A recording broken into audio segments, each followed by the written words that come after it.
اچھا، خوشبو اب کون سی لگائی جائے، یہ بھی ایک مسئلہ ہوتا ہے۔ پہلے تو دیسی خوشبوئیں استعمال ہوتی تھیں،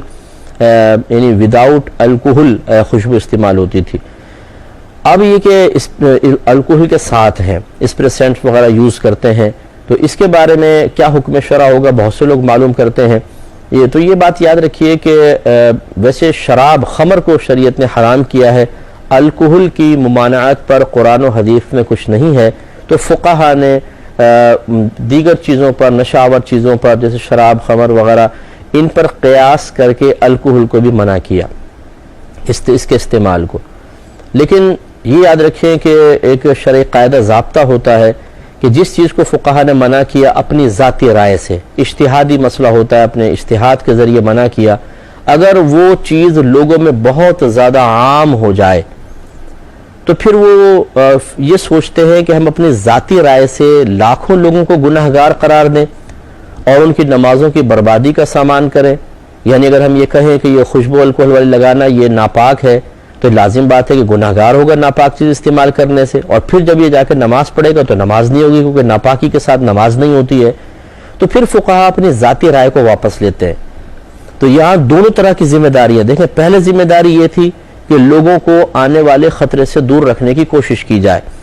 تو جہاں پہ قرآن و حدیث کا واضح حکم نہیں ہوتا، فقہا غور و تفکر کر کے اپنی ذمہ داری محسوس کر کے لوگوں کو کہتے ہیں آپ یہ نہ کریں، یہ نہ کریں، تاکہ لوگ اس سے بڑے جرم میں مبتلا نہ ہو جائیں۔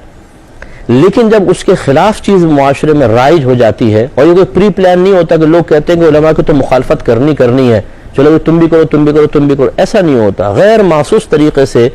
فقہا کا قول کسی کے پاس نہیں پہنچ پاتا، یا پہنچا ہے تو وہ توجہ نہیں کر رہا ہے اور اس کے خلاف عمل رائج ہو جاتا ہے، تو پھر فقہا اپنی ذاتی رائے سے لوگوں کو گناہ گار قرار دینا، ان کی عبادات کی بربادی کا سامان کرنا یا ان کی عبادات کے نہ ہونے کا حکم دینا پسند نہیں کرتے ہیں، وہ اپنی رائے کو واپس لے لیتے ہیں اور جواز کا حکم دے دیتے ہیں۔ اس کو شرعی اصطلاح میں عموم بلوہ سے تعبیر کرتے ہیں کہ جب کوئی بہت زیادہ عوام میں چیز رائج ہو جاتی ہے، جس کو کہتے ہیں ممنوعہ چیز، اور قرآن و حدیث سے اس کی ممانعت پر کوئی صریح واضح حکم بھی نہیں ہوتا ہے، فقہا نے اپنی ذاتی رائے سے منع کیا ہوتا ہے، تو پھر عموم بلوہ کی بنیاد پر علماء یہ فرماتے ہیں کہ اگر ان لوگوں کو ان چیزوں سے روکیں گے شدید حرج میں مبتلا ہوں گے، بہت زیادہ، کیونکہ عادت چھڑوانے میں شدید حرج ہے، اور پھر یہ بہت زیادہ راسخ ہو چکا ہے، رائج ہو چکا ہے، یہ چھوڑتے بھی اگر ہم لگاتار بھی محنت کرتے رہیں بہت ٹائم لگے گا، تو پھر کیا اس دوران ہم یہ کہیں کہ آپ کے کپڑے ناپاک ہیں اور آپ کی نمازیں نہیں ہو رہی ہیں؟ پھر وہ کپڑے جس پہ یہ الکوہل لگایا اگر اس کو واشنگ مشین میں ڈالیں تو جن میں نہیں ہے کپڑے وہ اس کے ساتھ دھل گئے، وہ سب بھی ناپاکی کا حکم دے یا نہ دیں، تو بڑے پیچیدگیاں ہیں، تو لہٰذا پھر فقہا نے اس رائے کو واپس لے لیا۔ فی زمانہ اس دور میں الکوہل کا استعمال یعنی اسپریسنٹ وغیرہ کا شرعاً بالکل جائز ہے، اس سے کپڑے پاک ہی رہیں گے، اور اگر آپ نماز پڑھیں گے تو نماز پہ کوئی فرق نہیں پڑے گا، بلا کراہت آپ نماز پڑھ سکتے ہیں۔ فتویٰ اسی پر ہے۔ اب رہا تقوی، تقوی کی کوئی حد نہیں ہوتی ہے، لیکن یہ یاد رکھیے کہ تقوی فقط اپنی ذات کے لیے ہوگا۔ اگر آپ سمجھتے ہیں کہ جی الکوہل کا استعمال مناسب نہیں تو آپ نہ کریں،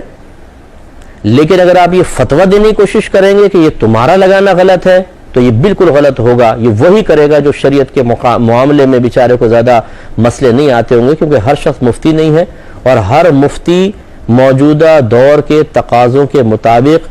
6 وہ اسباب کہ جن کی وجہ سے حکم میں تغیر پیدا ہوتا ہے، ان کے بارے میں جاننے کا، ان کی معرفت کا اور ان کے استعمال کا ملکہ حاصل نہیں کیا ہوتا۔ ہر مفتی اس کے اہلیت نہیں رکھتا، لہٰذا اب نتیجہ کیا نکلتا ہے؟ میرے آقا صلی اللہ علیہ وسلم نے اسے ارشاد فرمایا کہ آخری زمانے میں علم اٹھا لیا جائے گا، پھر فرمایا کہ ایسے نہیں کہ کتابیں اٹھا لی جائیں یا علم سینوں سے کھینچ لیا جائے، بلکہ علماء جلد فوت ہوں گے اور کوئی ان کی جگہ لینے والا نہ ہوگا، تو لوگ جاہلوں کو اپنا رہنما بنا لیں گے اور ان سے فتویٰ طلب کریں گے، اور وہ جہالت میں ان کو فتویٰ دے کر خود بھی گمراہ ہوں گے اور لوگوں کو بھی گمراہ کریں گے۔ تو اس لیے مفتیان کرام سے ہی مسئلہ معلوم کرنا چاہیے، خصوصاً جو اس فیلڈ میں عرصہ دراز سے ورکنگ کر رہے ہیں اور ان میں اچھی صلاحیتیں ہیں، کوشش حتی الامکان کریں کہ ان سے آپ رجوع کریں۔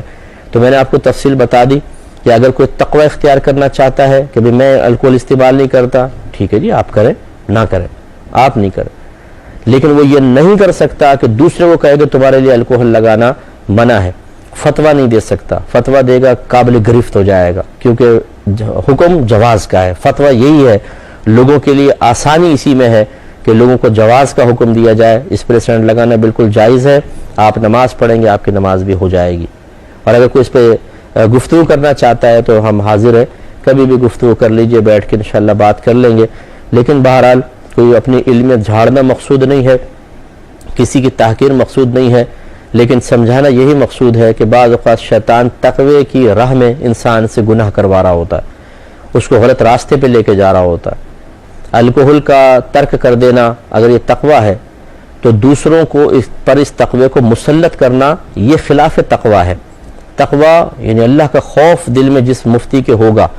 وہ لوگوں کے لیے شرعی رعایت کے مطابق آسانی پیدا کرے گا۔ میرے آقا صلی اللہ علیہ وسلم نے ارشاد فرمایا کہ لوگوں کو آسانیاں عطا کرو، ان کو تنگی میں مبتلا نہ کرو، ان کو بشارت، خوشی، خوشخبری دو، فرحت قلب دو، ان کے اندر تنفر پیدا نہ کرو۔ یہ بخاری کی روایتیں گزر چکی ہے، نبی کریم صلی اللہ علیہ وسلم نے اس سے منع فرمایا، تو لہٰذا جہاں پھر فقہا رعایت دیتے ہیں وہاں پر رعایت ہی ہوگی، اور یہ رعایت کوئی خلاف تقوی نہیں ہوتی ہے، یہ مطلوب شرع ہے، عین مطلوب شرع ہے، اس لیے اس کا خیال کرنا چاہیے۔ تو لہٰذا خلاصہ کلام یہ ہوا کہ جو وداؤٹ الکوہل لگانا چاہتا ہے وہ بالکل لگا سکتا ہے، بہت اچھی بات ہے، اس کی مرضی ہے، اور الکوہل سے بچنا چاہتا ہے بہت اچھی بات ہے، اپنے لیے ایسا کر سکتا ہے، لیکن اگر کوئی الکوہل والی خوشبو لگانا چاہتا ہے یہ وداؤٹ الکوہل، اس کو بالکل اجازت ہے، وہ کر سکتا ہے۔ تو خوشبو بہرحال اچھی طرح لگانی چاہیے، آپ نہائیں دھوئیں، صفائی کریں، مسواک کریں، اگر سرما کاجل ہے تو وہ سرما یوز کر لیں، اور بالوں میں تیل لگائیں، صاف ستھرے کپڑے پہنیں، نئے پہننے کو ضروری نہیں لیکن صاف ستھرے کپڑے ہوں، اور خوشبو لگا کر معطر مہکتے ہوئے مسجد کے اندر آئیں۔ بعض لوگ کھانے پینے سگریٹوں پہ پیسہ خرچ کر دیتے ہیں لیکن خوشبو نہیں خریدتے، ان کے پاس خوشبو ہی نہیں ہوتی ہے۔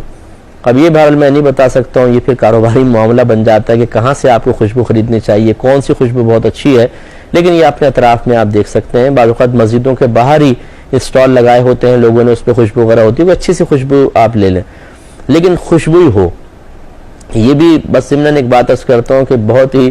خوشبو کے معاملے میں بے ذوقی نظر آتی ہے کہ جس کو وہ خوشبو کہہ رہے ہوتے ہیں دوسرے کا دم گھٹ رہا ہوتا ہے، اس سے ایسی لگا لیتے ہیں کہ لوگ ناک بند کر لیں کہ یار یہ کون سی لگا کر آ گیا بھائی خوشبو، یعنی بعضوں کو تو چکر آ جاتے ہیں ایسی خوشبو سونگھ کر۔ اتنی خطرناک بھی نہ لگائیں، پہلے ذرا معلوم کر لیں، لائٹ سی خوشبو ہو،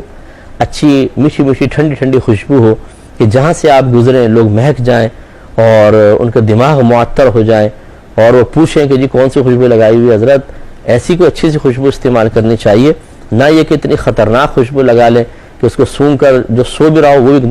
دم نیند اڑ جائے اس کی، یعنی کہاں سے ایک دم طوفان سا آیا تو پتہ چلا کہ حضرت نے ایک عطر لگایا، تو یہ نہیں ہونا چاہیے۔ تو واقعی خوشبو استعمال کریں، خوشبو کے نام پر بدنما داغ نہ ہو۔